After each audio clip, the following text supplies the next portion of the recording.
Assalamualaikum warahmatullahi wabarakatuh. Perkenalkan, nama saya Dea Agung Nugraha dengan NIM D1C0203.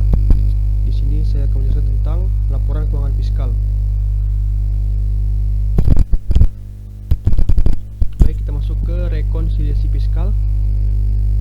Apa itu rekonsiliasi fiskal?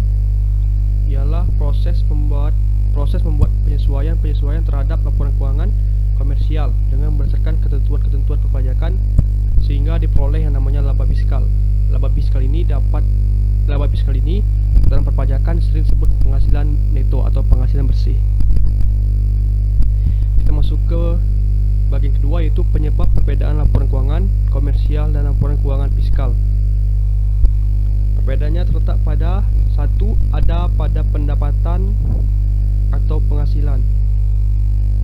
Konsep penghasilan menurut akuntansi dan perpajakan berbeda. Ini merupakan hal yang wajar mengingat tujuan dan pembuat kebijakan pada kedua laporan keuangan tersebut juga berbeda. Pada akuntansi atau komersial, pendapatan dan penghasilan adalah hal yang berbeda, tetapi keduanya masuk dalam laporan keuangan. Sedangkan di dalam akuntansi pajak atau fiskal, pendapatan adalah penghasilan. Kemudian kita masuk ke 2, beban atau biaya. Beban pada akuntansi komersial berbeda dengan biaya. Perbedaannya terletak pada adanya manfaat ekonomi di masa mendatang untuk biaya. Pada akuntansi pajak, beban didefinisikan sebagai biaya untuk menagih, memperoleh, dan memelihara penghasilan atau biaya yang berhubungan langsung dengan perolehan penghasilan. Kita masuk ke metode perhitungan. Persediaan metode perhitungan menurut standar akuntansi keuangan ada 3, yaitu rumus biaya, masuk pertama keluar atau first in first out, kemudian ada rata-rata atau timbang, weight average cost metode, dan masuk terakhir keluar pertama, last in first out. Namun Undang-Undang Pajak Penghasilan Indonesia, perhitungan metode persediaannya dibolehkan menggunakan 2 metode, yaitu metode rata-rata dengan metode FIFO.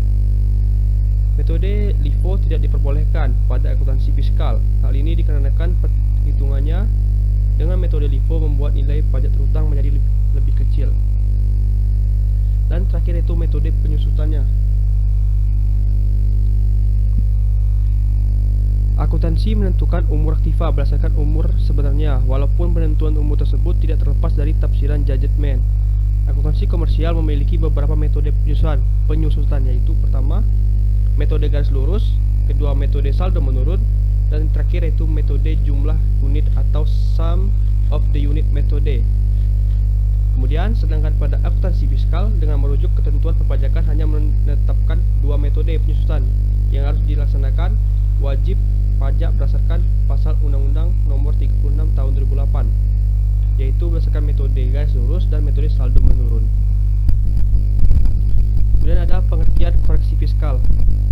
Koreksi fiskal adalah proses pencatatan, penyesuaian, dan pembetulan atas laba komersial yang disesuaikan dengan standar ketentuan perpajakan, di mana penyesuaian ini dapat membantu menghitung penghasilan wajib pajak. Kemudian di sini ada pengertian menurut Supriyadi tahun 2014 atau bisa kita sebut dengan pakar-pakar, yaitu penyesuaian atas laba komersial yang berbeda dengan ketentuan fiskal untuk menghasilkan penghasilan neto atau laba yang sesuai dengan ketentuan perpajakan. Tujuan koreksi fiskal yaitu pertama, 1,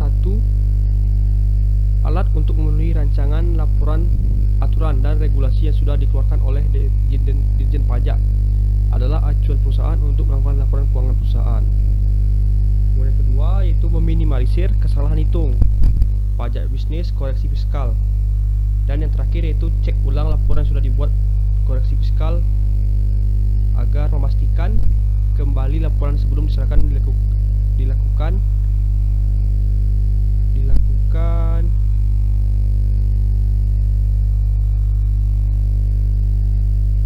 berdasarkan data-data yang ada dengan menyesuaikan transaksi yang terjadi di perusahaan. Kemudian kita masuk ke jenis koreksi fiskal. Ada 2, ada yang pertama yaitu koreksi fiskal positif, dilakukan penambahan melalui laporan laba rugi komersial, wajib pajak badan, dan wajib pajak orang pribadi yang dilakukan dengan pembukuan maupun perhitungan penghasilan kena pajak dan pajak penghasilan terhutang. Dan yang terakhir yaitu koreksi fiskal negatif, dilakukan pengurangan melalui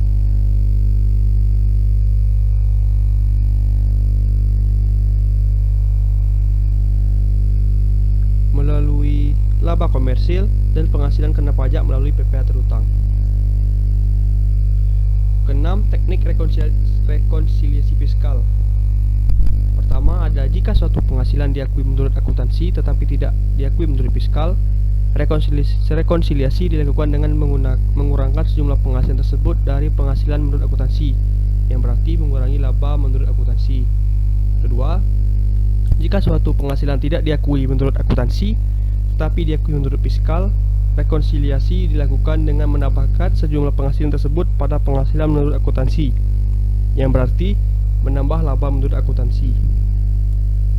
Ketiga, jika suatu biaya atau pengeluaran diakui menurut akuntansi tetapi tidak diakui sebagai pengurang penghasilan bruto menurut fiskal, rekonsiliasi dilakukan dengan mengurangkan sejumlah biaya atau pengeluaran tersebut dari biaya menurut akuntansi, yang berarti menambah laba menurut akuntansi. Dan yang terakhir yaitu jika suatu biaya atau pengeluaran tidak diakui menurut akuntansi tetapi diakui sebagai pengurang penghasilan bruto menurut fiskal, rekonsiliasi dilakukan dengan menambahkan sejumlah biaya atau pengeluaran tersebut pada biaya menurut akuntansi, yang berarti mengurangi laba menurut akuntansi. Dan kita masuk ke penyebab koreksi fiskal.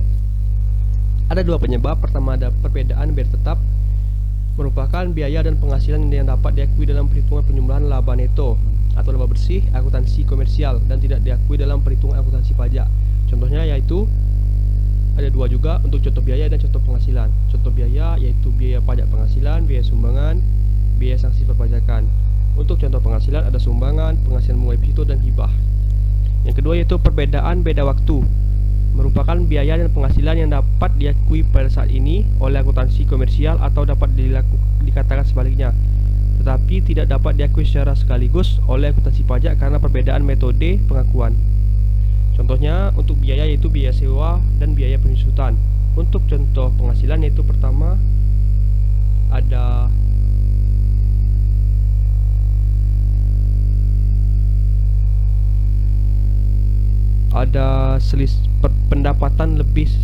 pendapatan lebih selisih kurs.